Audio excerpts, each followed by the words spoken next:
നഗരത്തിന്റെ കോൺക്രീറ്റ് കാടുകളിൽ നിന്നും അല്പം ആശ്വാസം തേടിയെത്തുന്നവർക്ക് കാടമ്പ്രയാർ എന്നും ഒരു കുളിർമയായിരുന്നു. കൊച്ചി നഗരസഭയുടെ പരിധിയിൽ നിന്ന് മാറി ശാന്തമായി ഒഴുകുന്ന പുഴയും പച്ചപ്പും നിറഞ്ഞ ചിറ്റേക്കര ബണ്ട് പ്രദേശം അടുത്ത കാലത്തായി വിനോദസഞ്ചാരികളുടെ ഭൂപടത്തിൽ ഇടം പിടിച്ച ഇടമാണ്. എന്നാൽ ഇന്ന് ഈ പ്രകൃതി ഭംഗിയേക്കാൾ ഉപരിയായി ചിറ്റേക്കര വാർത്തകളിൽ നിറയുന്നത് അവിടെ നടക്കുന്ന സാമൂഹ്യ വിരുദ്ധ പ്രവർത്തനങ്ങളുടെയും ലഹരി മാഫിയകളുടെയും പേരിലാണ്. പകൽ വെളിച്ചത്തിൽ അതിമനോഹരമായ ഒരു ടൂറിസ്റ്റ് കേന്ദ്രമായി മാറുന്ന ഇവിടം രാത്രിയുടെ മറവിൽ അനാശാസ്യ പ്രവർത്തനങ്ങളുടെയും ലഹരി ഉപയോഗത്തിന്റെയും താവളമായി മാറിക്കഴിഞ്ഞു. കളമശ്ശേരി നഗരസഭയുടെ കീഴിലുള്ള ഈ പ്രദേശം വിനോദസഞ്ചാരത്തിന് ഏറെ സാധ്യതയുള്ള ഒന്നാണെന്ന് തിരിച്ചറിഞ്ഞതോടെയാണ് ഇവിടെ സന്ദർശകർക്കായി ഇരിപ്പിടങ്ങളും നടപ്പാതകളും ഒരുക്കിയത്. മനോഹരമായ ഫോട്ടോഷൂട്ടുകൾക്കും വിവാഹ നിശ്ചയ വീഡിയോകൾക്കും പറ്റിയ ലൊക്കേഷൻ എന്ന നിലയിൽ ചിറ്റേക്കര സോഷ്യൽ മീഡിയയിൽ വൈറലാവുകയും ചെയ്തു. ഇതോടെ ദൂരദേശങ്ങളിൽ നിന്ന് പോലും ആളുകൾ ഇവിടേക്ക് ഒഴുകി തുടങ്ങി. എന്നാൽ ഈ ജനപ്രീതി പ്രദേശത്തിന് ഗുണത്തെക്കാളേറെ ദോഷമാണിപ്പോൾ ഉണ്ടാക്കിക്കൊണ്ടിരിക്കുന്നത്. ടൂറിസ്റ്റുകൾക്ക് പിന്നാലെ ലഹരി സംഘങ്ങളും ഈ വിജനമായ പ്രദേശം തങ്ങളുടെ ആസ്ഥാനമാക്കി മാറ്റി. പകൽ സമയങ്ങളിൽ കുടുംബസമേതം എത്തുന്നവർ മടങ്ങുന്നതോടെയാണ് ചിറ്റേക്കരയുടെ യഥാർത്ഥ രാത്രി ജീവിതം ആരംഭിക്കുന്നത്. നാട്ടുകാർ പറയുന്നതനുസരിച്ച് പുലർച്ചെ 4 മണി വരെ നീളുന്ന പാർട്ടികളാണ് ഇവിടെ നടക്കുന്നത്. വെറുമൊരു മദ്യപാനത്തിൽ ഒതുങ്ങുന്നതല്ല ഈ സംഘങ്ങളുടെ പ്രവർത്തനം. മാരകമായ സിന്തറ്റിക് ലഹരി മരുന്നുകൾ പോലുള്ളവ ഇവിടെ സുലഭമായി ഉപയോഗിക്കപ്പെടുന്നുണ്ടെന്ന് പ്രദേശവാസികൾ ആരോപിക്കുന്നുമുണ്ട്. ആണുങ്ങളും പെണ്ണുങ്ങളും അടങ്ങുന്ന വൻ സംഘങ്ങളാണ് ആഡംബര കാറുകളിലും ബൈക്കുകളിലുമായി ഇവിടെ തമ്പടിക്കുന്നത്. ഇവരുടെ ബഹളവും അലർച്ചയും കാരണം സമീപവാസികൾക്ക് സ്വസ്ഥമായി ഉറങ്ങാൻ പോലും സാധിക്കാത്ത അവസ്ഥയാണുള്ളത്. ചോദ്യം ചെയ്യാൻ ചെല്ലുന്ന നാട്ടുകാരെ ഭീഷണിപ്പെടുത്തുന്നതും ഇവർ പതിവാക്കിയിരിക്കുന്നു. പലപ്പോഴും ഗുണ്ടകളുടെ പിൻബലമുള്ള ഇത്തരം സംഘങ്ങളെ നേരിടാൻ സാധാരണക്കാരായ നാട്ടുകാർ ഭയപ്പെടുകയാണ്. ഈ ലഹരി സംഘങ്ങളെ പിടികൂടാൻ പോലീസ് പലതവണ ശ്രമിച്ചിട്ടുണ്ടെങ്കിലും പലപ്പോഴും അവർ പരാജയപ്പെടുകയാണ് പതിവ്. ഇതിന് പിന്നിൽ വളരെ കൃത്യമായ ഒരു തന്ത്രം ഈ സംഘങ്ങൾ പ്രയോഗിക്കുന്നുമുണ്ട്. ലഹരി മരുന്നുകൾ സംഘത്തിലെ പെൺകുട്ടികളുടെ കൈവശമാണ് സൂക്ഷിക്കാറുള്ളത്.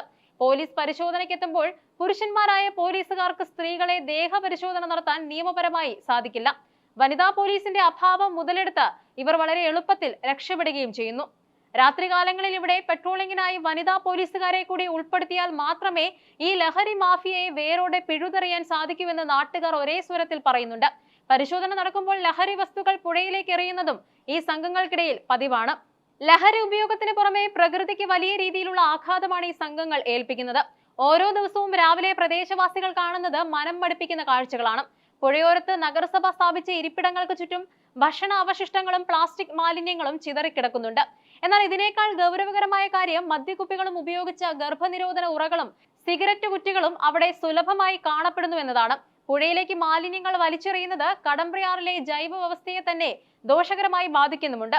സന്ധ്യ കഴിഞ്ഞാൽ ഈ പ്രദേശം അനാശാസ്യ പ്രവർത്തനങ്ങളുടെയും ലൈംഗിക വൈകൃതങ്ങളുടെയും കേന്ദ്രമായി മാറി എന്നതിന് തെളിവാണ് ഓരോ ദിവസവും അവിടെ നിന്ന് ലഭിക്കുന്ന ഇത്തരം വസ്തുക്കൾ.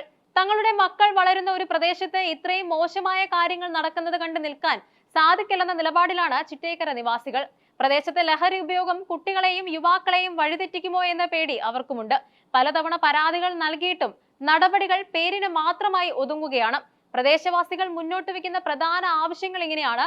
രാത്രി 10 മണിക്ക് ശേഷം ഈ പ്രദേശത്ത് വനിതാ ഉദ്യോഗസ്ഥരുടെ നേതൃത്വത്തിൽ കർശനമായ പരിശോധന വേണം. അതോടൊപ്പം ബണ്ട് റോഡിലും സമീപത്തും ഇരിപ്പിടങ്ങൾക്ക് അടുത്തും ഹൈ ഡെഫിനിഷൻ CCTV ക്യാമറകൾ സ്ഥാപിക്കണം. ഇത് കുറ്റകൃത്യങ്ങൾ കുറയ്ക്കാൻ സഹായിക്കും. അതോടൊപ്പം നിലവിൽ പലയിടത്തും സ്ട്രീറ്റ് ലൈറ്റുകൾ പ്രവർത്തനക്ഷമമല്ല.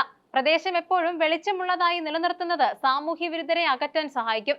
രാത്രി നിശ്ചിത സമയത്തിന് ശേഷം ഈ പ്രദേശത്തേക്ക് അപരിചിതരായ ആളുകൾ പ്രവേശിക്കുന്നത് തടയാൻ ബാരിക്കേഡുകളോ ഗേറ്റുകളോ സ്ഥാപിക്കണം. കടമ്പ്രയാറും ചിറ്റേക്കരയും കൊച്ചിയുടെ ശ്വാസകോശമാണ്. അത് ലഹരി മാഫിയകൾക്ക് വിട്ടുകൊടുക്കാൻ നാട്ടുകാർ തയ്യാറല്ല. കൃത്യമായ നിയമപാലനവും ജനകീയമായ പ്രതിരോധവും ഉണ്ടെങ്കിൽ മാത്രമേ ചിറ്റേക്കരയുടെ പഴയ പ്രതാപം തിരികെ കൊണ്ടുവരാൻ സാധിക്കൂ. അധികാരികൾ കണ്ണു തുറന്നില്ലെങ്കിൽ സമാധാനപ്രിയരായ ജനങ്ങളുടെ സ്വസ്ഥത ഇനിയും ഇല്ലാതാകും. വിനോദസഞ്ചാര കേന്ദ്രങ്ങൾ വിനാശത്തിന്റെ കേന്ദ്രങ്ങളാകാതിരിക്കാൻ സമയബന്ധിതമായ ഇടപെടൽ അനിവാര്യമാണ്.